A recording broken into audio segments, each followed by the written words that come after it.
Hey, so this is Joseph, and this is Stewart's Calculus, Chapter 2, and this is the fifth part of that chapter, and we're going to be talking about related rates. Now, in this video, there's not really too much conceptual or formula explaining that I need to do. Related rates are really just a type of problem that you can use calculus and the chain rule, really, to solve. And so I'm just going to be going through a couple problems with you, because the best thing for related rates problems is just doing a bunch of them and getting familiar with the format.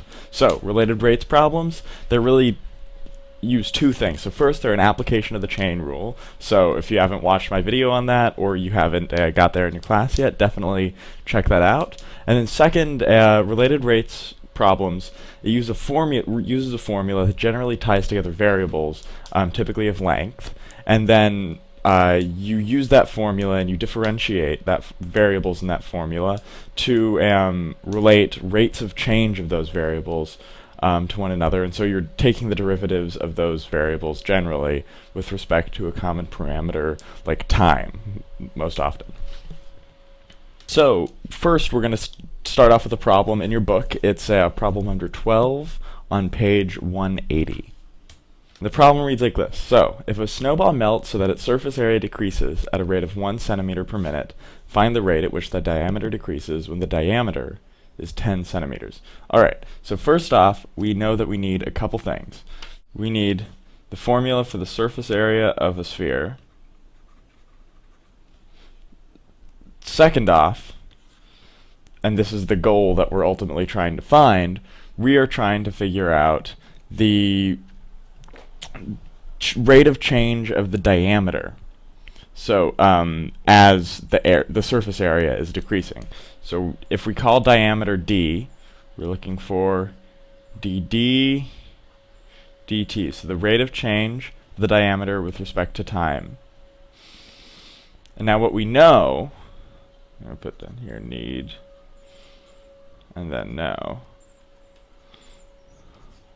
So what we know is that the rate of change of the surface area, dA dt, and so the rate of change of that is going to be with respect to time, is equal to -1 centimeters per minute.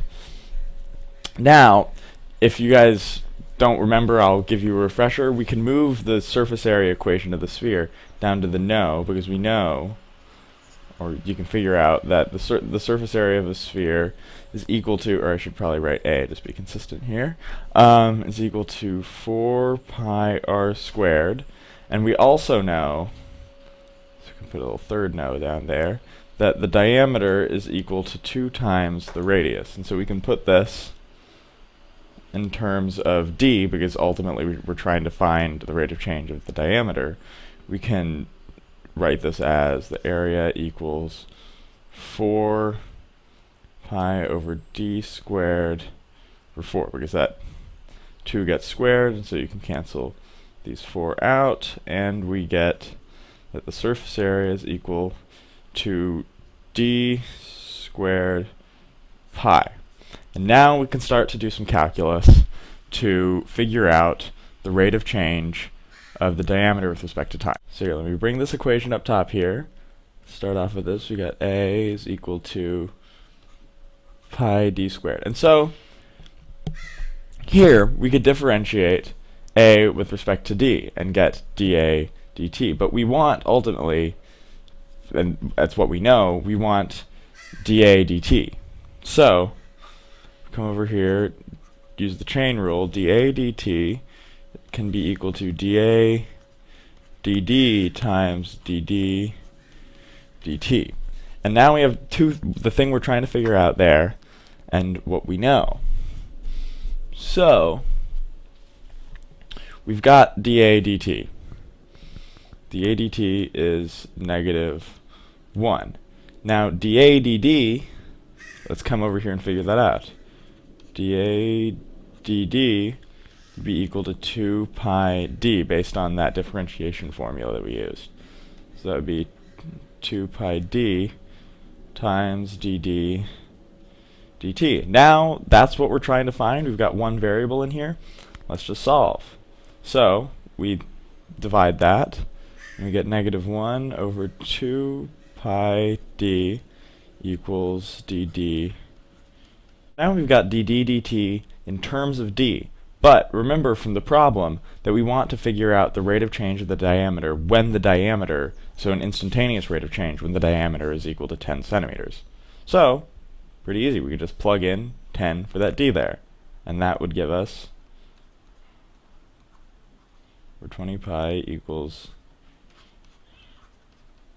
dd dt at 10 centimeters. And remember, okay, this is your answer. Just remember though, this value is in centimeters per minute, and you just have to look back at the problem to make sure of your units. And in calculus, on the AP, they're not really going to be messing with you unit-wise. All the units are going to be consistent. You're not going to really have to do any conversion. Just make sure to put them on your final answer. And also, just one verification. So at the beginning, remember the rate of change of the area with respect to time is -1. The surface area is going down. If the surface area is decreasing, that's got to mean that the diameter is decreasing. And so just make sure that this little negative sign is in your answer. That's a really quick check to make sure you're on the right track, because the diameter has to be decreasing. All right, so let's do another problem. All right, let's just make a little bit more room here.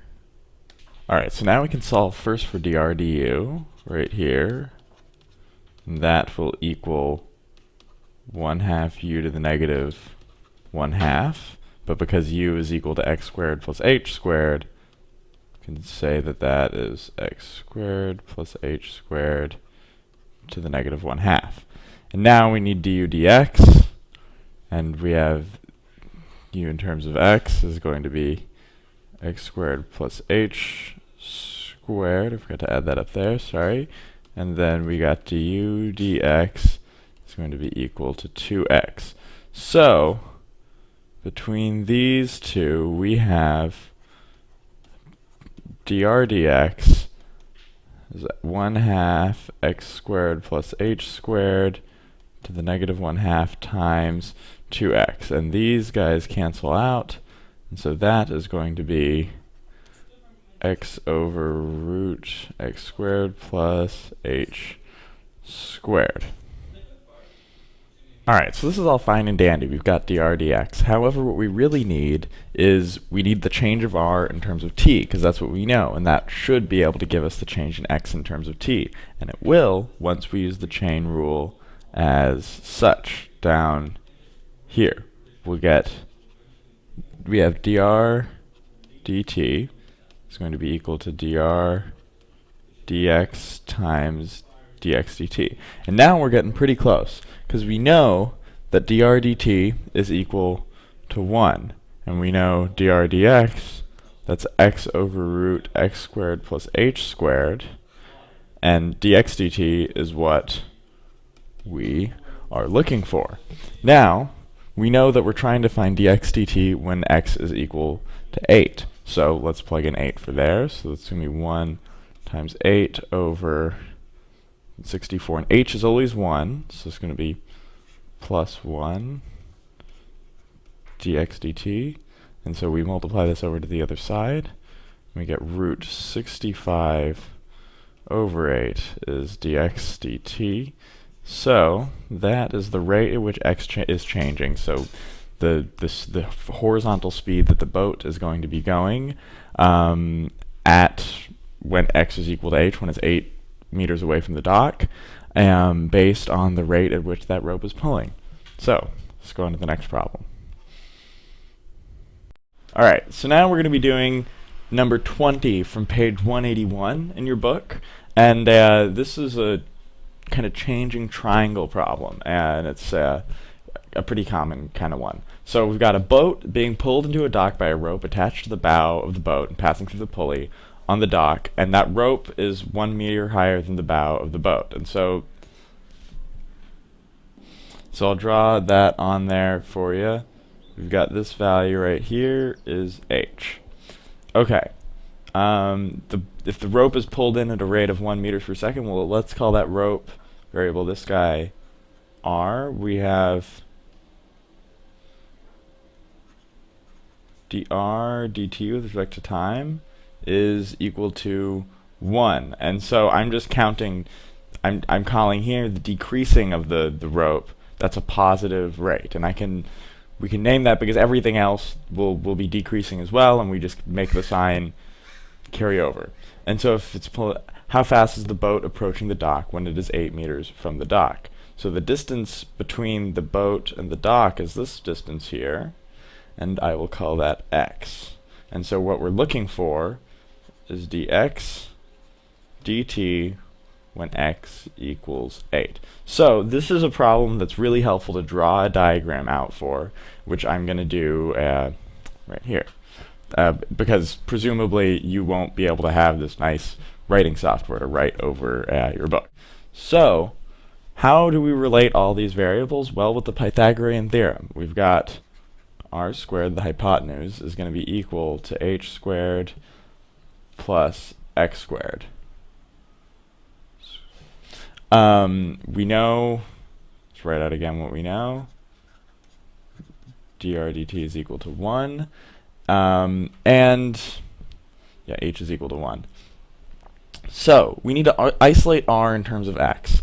And we know that h is constant, so that's pretty helpful. So we can take this formula and come on down over here, and we can square root that side. And since everything's going to be positive, we can only take the we only need to take the positive square root. So we've got r is equal to root h squared plus x squared. And here, I can't differentiate this in terms of x because it's being operated on by another function unless I use the chain rule. So we'll come out over here, we'll say u is equal to h squared plus x squared. Since we want dr dx,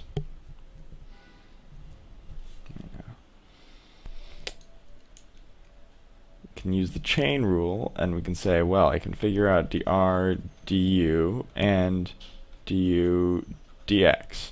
So dr and r in terms of u would be root u. Alright, and so now the third problem we're going to be doing is problem number 27 on page 181 of your book. So the problem is, so gravel is being dumped from a conveyor belt at a rate of 30 feet per second. So, and it's being dumped into a conic little shape like that, so the volume is changing. It's going to be 30 dV dt, such that it piles in the shape of a cone, yeah. And its diameter and its height are always equal. So here we've got d, there we've got h, and we have d equals h. That's going to be very important later. And so how fast is the height of the pile increasing when the pile is 10 feet high? So we're trying to find dh dt when h is equal to 10. So we need to find an expression that relates all of these variables. Well, what about the expression for the volume of a cone? We've got v equals pi r squared times h over 3. Now, we need to find an expression for diameter because we want to make sure that we can set h equal to d. And of course, we've got d is equal to 2 pi. So in terms of d, this will be d squared, and then that 2 under the d will become a 4. And so we can multiply it by that 3 to be 12. So there we go. And now h and d are equal, and since we're trying to find dh dt, I'm just going to put all this in terms of h. So that'd be h cubed over 12. There we go. So here we can find dv dh pretty easily. But we ultimately want dv dt because that's what we know. So we're going to apply the chain rule. dv dt is going to be equal to dv dh times dh dt. And so dv dh, we can figure that out. That's going to, you bring the 3 over here, and that becomes a 4, and then the exponent will become a 2. So that'll be pi h squared over 4. We know that that dv dt is 30, and this dh dt we're trying to find. And we're trying to find dh dt when h is equal to 10, so we'll put a 10 in there. So we got 30 equals pi, and then that 100 over 4 is 25. dht will bring this out over here. And so 30 divided by 25, we can simplify that to be 6 over 5. And that pi comes with the 5s, so it would be 5 pi equals dh dt. And that is how we do related rates. Those were 3 kind of key problems. I hope they help you get familiar with them. And stay tuned for our next video where we're going to finish up chapter 2 in the book.